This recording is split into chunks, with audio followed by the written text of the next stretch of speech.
ہمارے نبی نے فرمایا کہ جب بھی کوئی مسئلہ حل نہ ہو رہا ہو، کوئی کام نہ بن رہا ہو، اچانک سے آپ کے اوپر پریشانیاں آ رہی ہوں، اچانک سے آپ کے ساتھ حادثے ہو رہے ہوں، برے کام برے خیالات آ رہے ہوں، ایسے میں یہ تمام چیزوں سے بچنا چاہتے ہیں تو یہ تسبیح پڑھ لیا کریں۔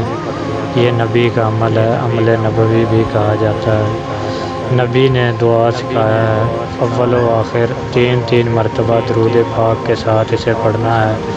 دعا کچھ اس طریقے سے ہے: یا رحمان یا رحیم بحق بسم اللہ الرحمن الرحیم، یا رحمان یا رحیم بحق بسم اللہ الرحمن الرحیم۔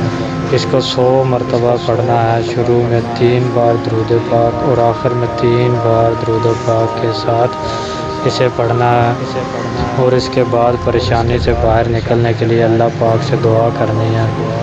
انشاءاللہ یہ دعا آپ کی زندگی بدل کر رکھ دے گی، بہت ہی کامیاب ہے۔ صبح و شام اس تسبیح کو روزانہ پڑھیں، انشاءاللہ چند دنوں میں زندگی میں خوشیاں آنا شروع ہو جائیں گی۔